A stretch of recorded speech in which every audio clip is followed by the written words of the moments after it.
Hello, everyone. My name is Carl, and today I will be talking about Xenoblade Chronicles 2.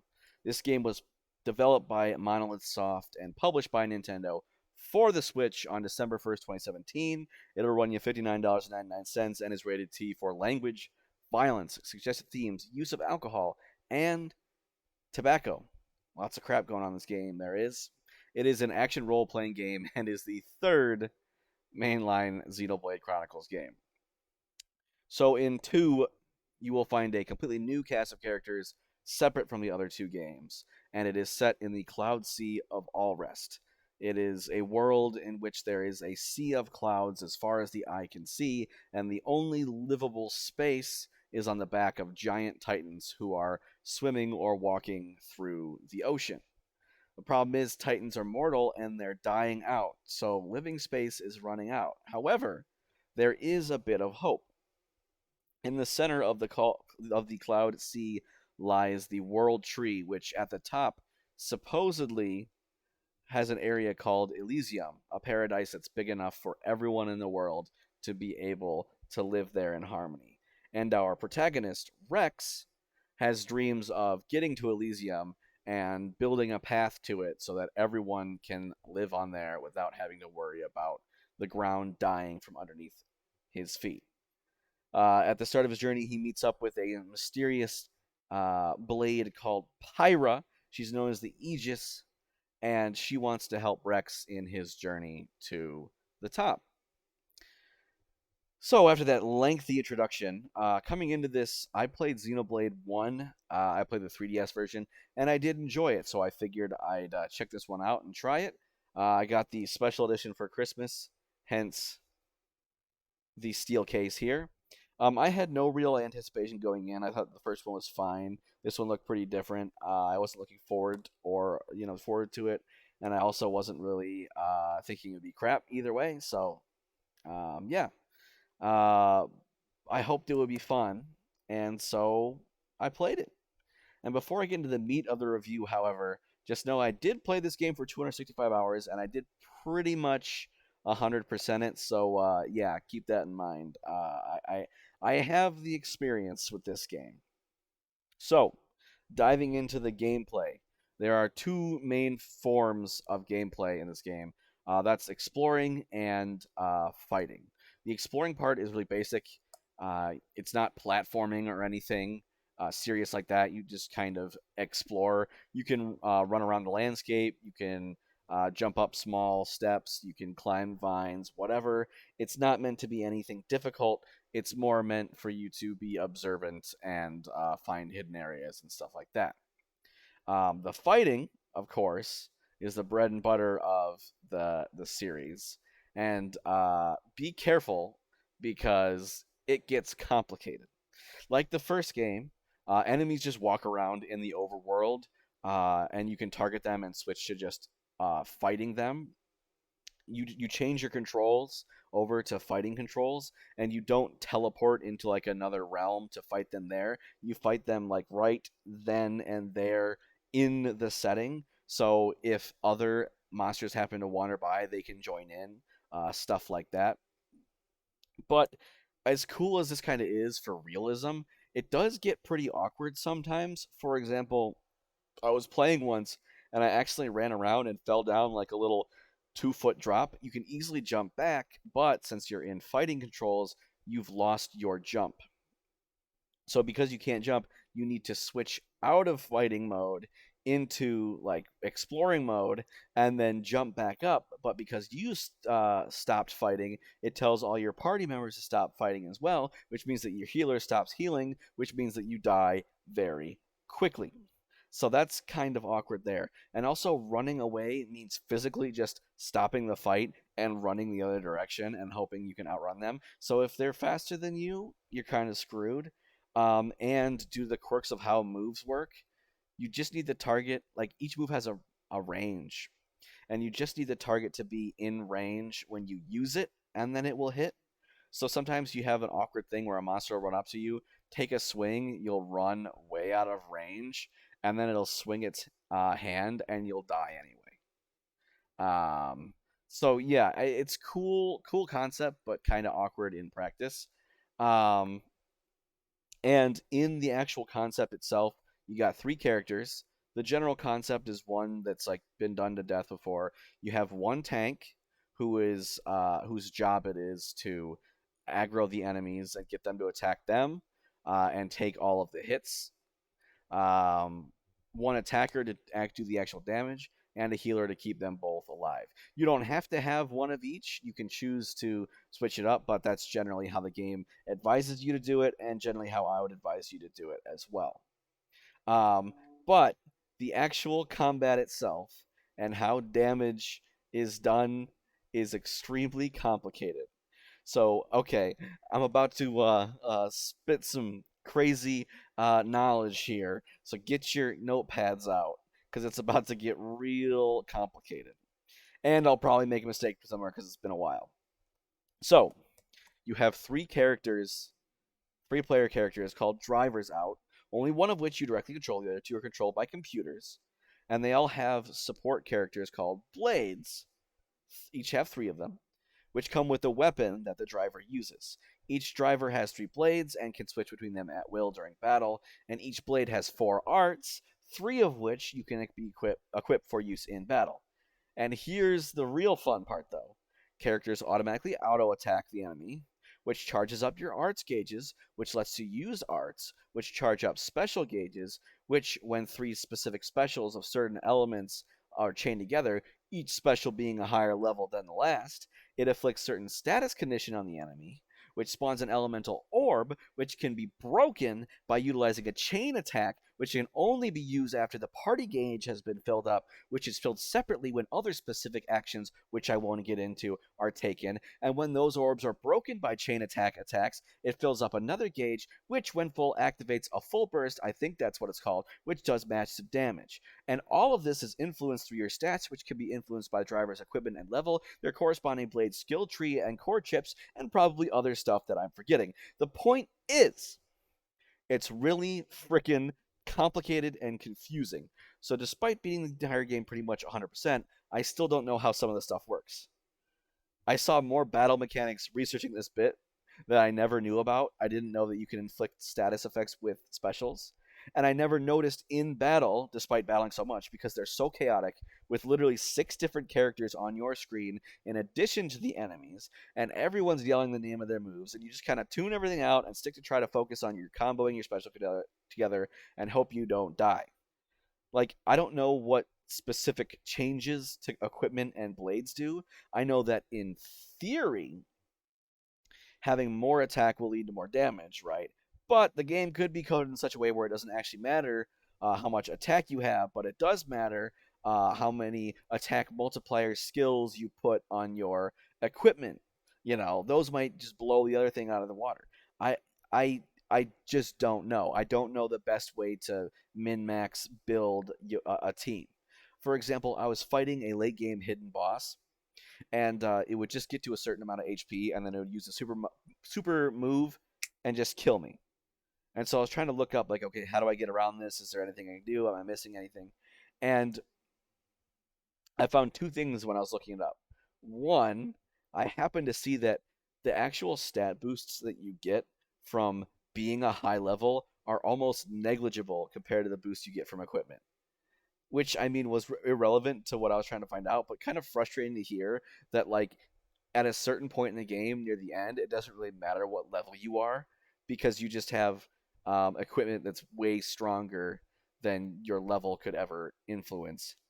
Anyway, and then I found out the way that people were beating this boss was literally just activate a special move. When you activate a special move, it'll cause a little mini cutscene to happen in which you can't take any damage. So that the monster would use the move, so you just use a wait and use a special then, so that the move just misses you because you're inside a special, and the game doesn't want to deal with the fact that you just got knocked out in a special move. So I basically found out that in order to win, granted this was just a late game boss, but you know, in order to win, I would need to exploit the game mechanics and not actually be good at fighting.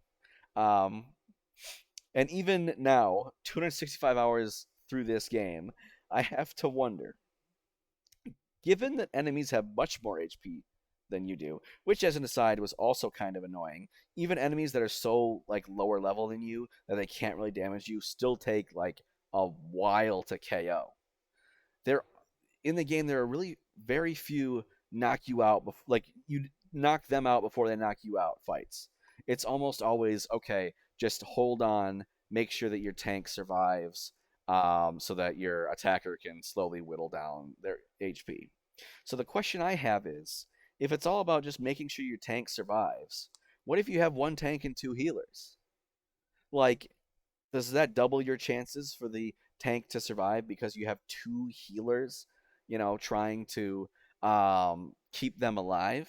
It would make the battles much, much, much longer, but theoretically it'd be much, much, much easier.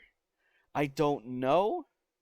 I never really tried it, but I still don't know hypothetically if it would work either, which I kind of feel is reflective on the battle system being so confusing in that even after all this time and after all these fights, I still don't really understand what's actually important and how it actually works. Anyway, aside from the battle mechanics themselves, there's this weird habit the game has of putting really hard high level enemies just randomly throughout the map. Like, I'm level 10, I'm in like the second area that you go to in the game, and a level 80 gorilla runs out from nowhere, sees me, kills me. One shot. Boom. Granted, death isn't all that bad. You just like go back to the last checkpoint or whatever, but still, you walk the wrong way, you die. Sometimes they're not even like guarding anything in particular. Like, okay, there's a level 70 monster with a chest that contains a really powerful item in it. So just stay away from that level 70 monster until you're high enough to beat it, and then you can get that chest. There's sometimes they're just like randomly around the corner, so you're just kind of exploring, and then this level 70 bird comes out and kills you, and you're just like, okay, it's kind of frustrating, and it really like breaks up the flow of the game sometimes when you just want to explore, and then you just fricking die because the game decided that there's high level monsters in this area, you know. Overall, though, although I'm like pretty much exclusively complaining about how it is, I do enjoy overall the battle system and how it like stacks everything up, like auto attacks to arts to specials to orbs to chain attacks to full burst. It is very satisfying to like get a full burst at full capacity off. It's just so ridiculously complicated. I wish it was more accessible and understandable and just overall better explained. I beat the entire game without feeling like I really understand what at its core makes a good team and what makes a bad team. But skipping past the gameplay, I want to talk about this story. So, the original goal of the game is to try to figure out how to get to the world tree so that everyone can live there. But what folds out is kind of this kind of epic story that I love. Like, I love it when plots you start out with like your initial goal, but as more of the plot progresses and more of the world is peeled away, the scope of your mission and goal widens and widens, and you start wondering, okay, is that goal even worth it? Or is it even feasible? And overall, what should my actual end goal be? Also, All Rest is just such an interesting world to inhabit. It is a sea of clouds with people that dive for ancient artifacts that exist under the surface of said clouds, in which the only landmasses are giant titans that walk and swim around a giant tree that stretches into space. And those titans are inhabited by different races of intelligent life who can team up with immortal organisms called blades that spawn from crystals and can make weapons that those other people can use to fight. That I mean, it's such a rich world to explore and unravel the mysteries from. And like there's of course the implied underlining mystery of, okay, this is Xenoblade Chronicles 2. I played Xenoblade Chronicles 1, and there's a completely different cast from that game. Of course, no spoilers, don't worry. But it becomes clear from the start, okay, none of the characters are recurring, at least nowhere at the start. So what is the connection between the two games? Is it a deep like plot reason? Are they did the events of Xenoblade 1 happen like long in the past or on the other side of the world, or is this just a spiritual sequel totally unrelated to the first one? Um, that's kind of for you to figure out. Um, but yeah, while I love this story in concept, in the execution of exploring the world and developing and unraveling the story, I was kind of left wanting. I would have rathered having like little bits and pieces of the lore given to you and have you piece it together yourself and make connections and come up with theories and stuff. But the history is more or less just given to you in cutscenes, unfortunately, especially near the end. Dear God, near the end of the game, does this game shove exposition down your throat? You're like navigating through one of the final areas, right? And then you hit a trigger for a cutscene, and it gives you a 10-minute cutscene about the villain's motivations, and you kind of don't care. And then you're like, okay, good, the cutscene's over. And then you walk 10 steps forward, and then it triggers another 10-minute cutscene, and you're just kind of like, why didn't you just play this cutscene after the last one? Why did you have me walk forward? And it's about the same character that you still don't care about, and it's just it's like at that point, just make a Xenoblade Chronicles movie or a TV show and have me watch that. Like, I'm not actually playing. Come on. And all the secrets, again, not spoiling anything, but all the secrets to the world that you find out are just kind of spoon fed to you by a guy at the end. He's just like, yeah, this is what this is. This is what that is. This is how this appeared. And this is why this is all this way. And it's like, I really would have preferred finding out some creative way. Like I said, bits and pieces here and there. Maybe some uh, side quests that you can uncover that give more clarity. Stuff like that. But like the info's just kind of dumped at your feet, and it kind of makes it just a little bit lame. I want to say, it just it's an epic storyline, to be sure. It's very long. There's a lot in it, but despite all its twists and turns, it's very heavy-handed in its presentation, especially near the end of the game. I liked it, but I wish it was presented better. You know, as for characters themselves, I mean, you've got your typical like anime protagonist in Rex. He always wants to do the right thing, and he always wants to help everybody, and he's trying to save the world. So of course, all the girls on the team love him. Yeah, I mean, as for the supporting cast themselves, they're all right to me. I feel like they're okay. Nia is really the only one with a super interesting backstory who you find more out about, and really like dig into like who she is, what her past is. Everybody else is kind of just like, yeah, I'm here. This is why, and that's it. They serve their purpose. Whatever. Characters I don't feel are that strong in this game. Um, but I do want to add a little cherry on top that I enjoyed. As a side note, in the game there is a mechanic that allows you to like roll the dice to try to get new blades to help out your drivers. And while most of them like are just generic, like RNG name, like look the exact same as all the other ones, you do have a chance to get like a rare, unique blade that has their own like actual character and skill tree and stuff. Um, and as you level up their skill tree, they get new side quests. It can be a pain to try to level up their skill tree, but if you do it, it is nice. It's like a nice little thing where they actually put effort into putting more characters into just kind of the background. there, And there's also one area where you go there the first time, you don't see a whole lot there when you go there the first time, but there are a lot of different areas that come into play with these tertiary characters side quests. So that is cool. There's this kind of like side quest area where you slowly can discover more by getting more blades and doing more side quests. I liked it. And that's all I got for the story. On to the graphics and art style. One word for you, buddy. Anime or anime if you're American like me. This game is so stereotypically anime in its presentation, from its giant eyes to its aggravatingly disproportionate females.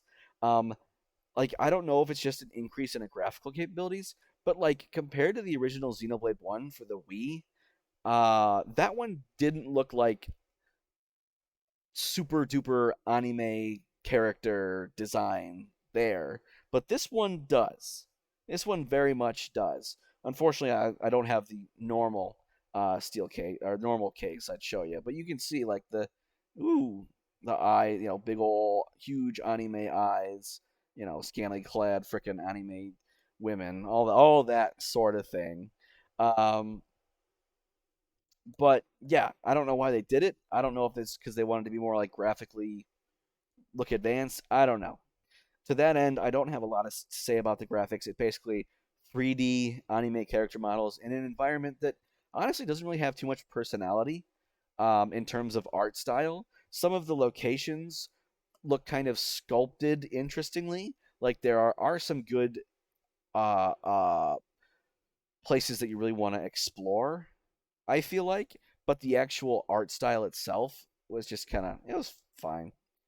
Um, so like while the nooks and crannies were interesting to explore in each environment, like when you walk into a new environment, I can kind of tell like, oh, you want this to be breathtaking, but it's not really to me. I don't know what it is, but it's just not doing it for me. And interestingly, with the graphics, cutscenes can be one of three styles. They can be fully pre-rendered ones that look just fine. It can be voice acted ones that use character models and different camera angles, with like characters' mouths awkwardly opening and closing in an attempt to lip sync with the voice acting. So it's not pre-rendered. It's like character models, but dynamically moving the camera around. And then there's just where the camera is locked in place on the character models as they appear as you play in game, and the speech bubbles just pop above. It's kind of weird how they have three different kinds of cutscenes. I don't really know how I feel about it, but for whatever reason, I thought it was worth mentioning. But yeah, on to music and voice acting. I'm just gonna say this out front. I mean, I say it every time, and I'm not a music guy, but I was not wowed by the music in this game. In this game, like I don't, I don't know. I just really feel like the music isn't anything to write home about here. Even my favorite song from the game, "Bringer of Chaos Ultimate," feel free to give it to listen so you know what I'm talking about. It feels like it's lacking something. I can't put my finger on it, really, and I feel like that's my lack of musical background, but I feel like it's missing some extra oomph, or like maybe an extra instrument, extra music track in the background or something. Um, Other than that, I don't really have much hate or criticism uh, for the soundtrack, just as I don't really have any praise for it. But there is one exception to an otherwise serviceable soundtrack. So this is a song called "Drifting Soul," and my gripe is twofold on this. One, if you've seen my Super Mario Odyssey review, it's similar to that where I talked about Jump Up Superstar, where for whatever reason, whether it be translational or otherwise, despite its nice tune, the lyrics leave room to be desired. Leave something to be desired. Let's put it right here. Um, here's the first line of the chorus. Let me quote it for you. So, tell me why I'm here and what's the reason I am here today. Tell me why I'm here and why I'm here. Come on. Really? You gotta fit the syllables so you just like say the same thing twice? Redundancy? Ugh. But, whatever. Translational gripes aside, probably my education talking, taking my own translational classes and taking offense to that. But my true gripe is with how it's used in the story, how the song is used. I encourage you to look it up for yourself. It's called Drifting Soul, and listen to it.